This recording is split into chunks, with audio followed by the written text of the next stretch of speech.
उत्तर प्रदेश का एक लड़का एक दिन अपने घर से निकलता है और एटीएम जाता है कुछ पैसे निकालने के लिए।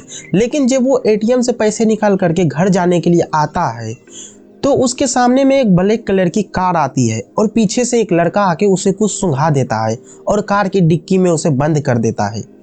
लेकिन जब उस लड़के की आंख खुलती है, उसे होश आती है, तो वो अपने आप को एक अंधेरे कमरे में पाता है, जिसके कारण वो बहुत डर जाता है और जोर जोर से चिल्लाने लगता है। तो जिन्होंने उसे पकड़ करके वहां लाया था वो लोग वहां पे आ जाते हैं और उस लड़के को मारने लगता है, पीटने लगता है और उसे नशे का इंजेक्शन लगा करके फिर से चले जाता है। ऐसा ही कुछ दिन होने लगता है। अब उस लड़के को पता चल गया था कि वो बहुत गंदे तरीके से कहीं ना कहीं फंस चुका है। तो ये केस स्टार्ट होती है कानपुर रेलवे स्टेशन से और उस दिन वहां पे 3 पुलिस की ड्यूटी थी। एक का नाम था अशरफ खान, दूसरे का नाम था आरती कुमारी और तीसरे का नाम था हरिशंकर तिवारी। ये तीनों स्टेशन में घूम रहे थे, देख रहे थे कि स्टेशन में कुछ गड़बड़ तो नहीं है। लेकिन उसे अचानक से एक लड़के पे मतलब एक भिखारी पे नजर आती है।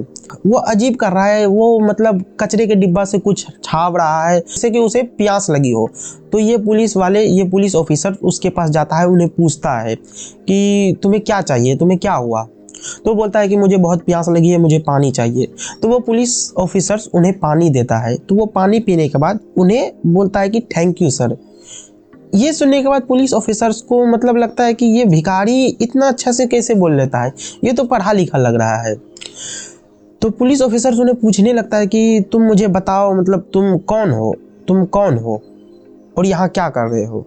वो लड़का, उसका नाम रहता है महावीर। तो महावीर पुलिस ऑफिसर्स को बताता है कि मैं कोई भिखारी नहीं हूँ, मैं एक अच्छी फैमिली से रहने वाला हूँ, मैं एक अच्छे परिवार का रहने वाला हूँ। जब ये सुनता है पुलिस, तो पुलिस को लगता है, पुलिस बोलता है कि तुम मुझे बताओ मैं तुम्हारी क्या मदद कर सकता हूँ। तो महावीर को लगता है कि हाँ ये पुलिस ऑफिसर्स है, मैं इन्हें अपनी बात बता सकता हूँ जिससे मेरी मदद हो सकती है।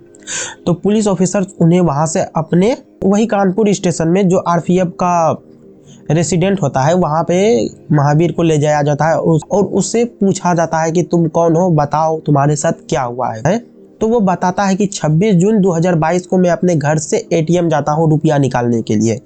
तो मेरे घर के बगल वाले एटीएम में रुपया नहीं रहता है। तो मैं अपने दोस्त को कॉल करता हूँ, तो वो बैंक में ही काम करता है। तो वो मुझे बताता है कि हाँ यहाँ के एटीएम में रुपया है। तो मैं वहाँ जा कर के रुपया निकालता हूँ। लेकिन मैं जब घर आने के लिए बस स्टैंड आता हूँ, वहाँ से बस पकड़ने के लिए, तो उधर से एक ब्लैक कलर की कार आती है, वहाँ से 2-4 और वहाँ से कुछ लोग निकल करके मुझे कुछ सूंघा करके उस कार में बंद करके मुझे लेकर के चले जाते हैं। जब मेरी आंखें खुलती है तो मैं अपने आप को एक अंधेरे कमरे में पाता हूँ। तो वो बता रहा है कि मुझे कुछ समझ में नहीं आ रहा था, मैं जोर जोर से चिल्लाने लगता हूँ। तो वहाँ पे जो मुझे पकड़ करके लाया था वो आते हैं और मुझे मारने लगते हैं। उसके बाद फिर मुझे कुछ नशे की इंजेक्शन दे करके मुझे सुला देता है। ऐसा ही होने लगता है। तो मुझे समझ में आ जाता है कि मैं बहुत गंदे तरीके से फंस चुका हूँ और मुझे धीरे धीरे ये पता चलता है कि यहाँ मेरे जैसे यहाँ पे बहुत सारे लड़के फंसे हुए हैं जिसे ये लोग काम करवाते हैं, जबरदस्ती मजदूरी का काम, ईटा पत्थर उठाने वाला काम। और इन लोगों का दिमाग बिल्कुल भी काम नहीं करता है क्योंकि इन्हें इंजेक्शन दिया जाता है।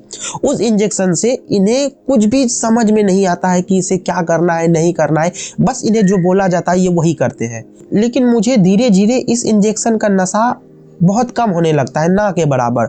जब मुझे इस इंजेक्शन का नशा नहीं होने लगता है तो फिर भी मैं इन लोगों को कुछ नहीं बताता हूँ। जैसा चलता है सेम वैसे मैं चलने देता हूँ, वैसे ही करता हूँ। लेकिन एक दिन रात में जब सेम ये लोग खाना खिला देता है, इंजेक्शन दे देता है, तो मैं चुपके से वहाँ से निकल करके भाग जाता हूँ। और भागने के बाद मुझे एक पटरी दिखाई देती है। तो मैं वो पटरी पकड़ करके उसी पटरी में भागने लगता हूँ कि कहीं ना कहीं तो कोई स्टेशन मुझे मिलेगी। और ऐसा ही होता है, मुझे कोई स्टेशन मिलता है लेकिन मुझे नहीं पता चलता है कि ये स्टेशन कहाँ है। अगल बगल में लोगों को देखने के बाद मुझे पता चलता है कि ये कोई साउथ का कोई राज्य या कुछ है, साउथ का ही कोई राज्य है। तो मैं वहाँ से किसी ट्रेन को पकड़ करके मैं वहाँ से निकल जाता हूँ। मुझे डर भी रहता है कि क्या पता वो लोग पीछे से मुझे आगे पकड़ ना ले। तो मैं वहाँ से निकल जाता हूँ। वहाँ से मैं कुछ दिन ऐसे ही मैं इस ट्रेन से चेंज करके उस ट्रेन में, उस ट्रेन से चेंज करके इस ट्रेन में, ऐसे करते करते मैं कानपुर आके, मैं यहाँ पे कानपुर रेलवे स्टेशन आकर के पहुँचा, तो मुझे लगा कि हाँ अब मुझे लगा कि मैं यहाँ से अपने घर जा सकता हूँ। और इससे आगे क्या हुआ था मैं तुम्हें तो बता ही दिया कि पुलिस इसको पकड़ के स्टेशन ले जाती। तो तब वहाँ पे स्टेशन में पुलिस उससे पूछती है कि तुम्हें कोई नंबर याद है जिस तुम्हारे घर वाले का, तुम्हारे रिलेटिव किसी का। तो वो बोलता है कि मैंने पहले भी कितना बार ट्राई किया हूँ फ़ोन करने का, तो फ़ोन नहीं लग रहा है। फिर भी वहाँ की पुलिस ने उसे मोबाइल देता है और बोलता है कि तुम ट्राई करो फ़ोन लगाने का। और वो ट्राई करता है अपने बड़े भाई को फ़ोन लगाने का, और उसके बड़े भाई का नाम होता है रविंद्र। एक दो बार ट्राई करता है तो उसके भाई को कॉल लग जाता है। तो पुलिस उसके भाई से बात करता है कि तुम्हारा कोई भाई था जिसका नाम महावीर था। वो भी चौंक जाता है कि 2 साल बाद मेरा भाई का नाम लेकर के कोई मुझे कॉल किया है। तो वो बात करता है हाँ महावीर मेरा ही भाई था जो कि 2 साल पहले ही घर से लापता हो गया था। तो पुलिस लोग, तो वहाँ के आरपीएफ जो वहाँ के पुलिस होते हैं उन्हें बताते हैं कि आपका भाई हमारे सामने में ही है, आप आइए इन्हें ले जाइए, इनसे बात कीजिए।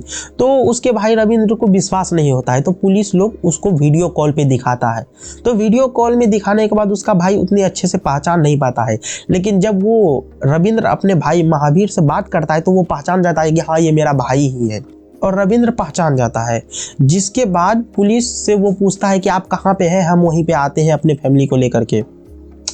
तो पुलिस उसके बाद अपना एड्रेस देती है और रविंद्र अपने फैमिली को लेकर के कानपुर स्टेशन में आ जाती है और अपने भाई से मिलता है। और उसका पूरा फैमिली बहुत मतलब खुशी भी हो जाता है और खुशी से रो भी जाता है, रोने भी लगता है कि 2 साल बाद उसका भाई, उसका बेटा मिल चुका था।